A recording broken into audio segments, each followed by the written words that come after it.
એક દિવસ એક શેઠથી લક્ષ્મીજી રિસાઈ ગયા અને સપનામાં આવીને કહ્યું, હવે હું અહીંથી જાઉં છું અને હવે પછી નુકસાન આવશે. એટલે શેઠે કીધું કે કાંઈ વાંધો નહીં,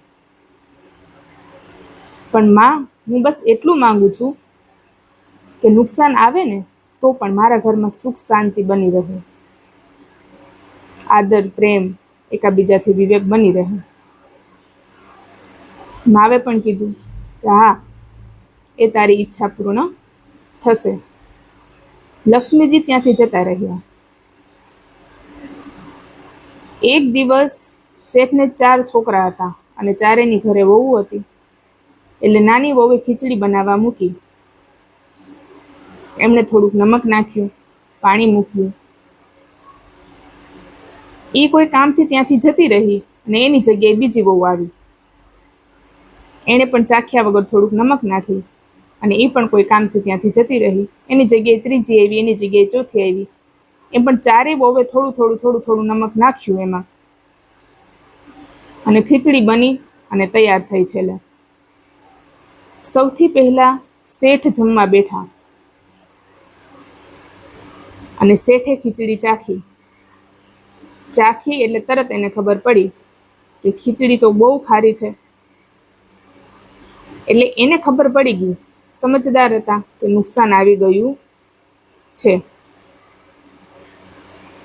એટલે કાંઈ પણ કહ્યા વગર એણે ખીચડી ખાઈ લીધી. અને પરિવારના સદસ્યોએ પૂછ્યું કે જમવાનું સ્વાદિષ્ટ છે? તો બધા એણે કીધું કે હા. પોતે જમી અને જતા રહ્યા. એની જગ્યાએ એમનો મોટો દીકરો આવ્યો. મોટો દીકરાએ પૂછ્યું, ખીચડી ખાધી એટલે એને બહુ ખારી લાગી. એટલે એણે એના પિતાજીને પૂછ્યું કે પિતાજીએ જમી લીધું છે?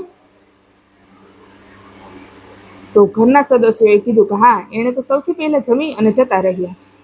એટલે એ પણ કાંઈ ન બોલ્યો અને એ પણ ચૂપચાપ જતો રહ્યો. એની જગ્યાએ ત્રીજો આવ્યો, ચોથું આવ્યું. બધાય અલગ અલગ સદસ્યોએ ખાધી, ચાખી અને છતાં પણ કાંઈ ન બોલ્યા કે ન ગુસ્સો કર્યો. રાત્રે શેઠ સૂતો હતો ને તો સપનામાં નુકસાન આવ્યું અને કહેવા લાગ્યું કે હવે હું અહીંથી જાઉં છું. તો શેઠે પૂછ્યું કે કેમ, શું થયું? ત્યારે નુકસાને કહ્યું કે તમે બધા મળી અને 1 કિલો નમક ખાઈ ગયા, છતાં પણ એકબીજાને નહીં એકબીજાથી ગુસ્સો કે નહીં તો એકબીજાથી નફરત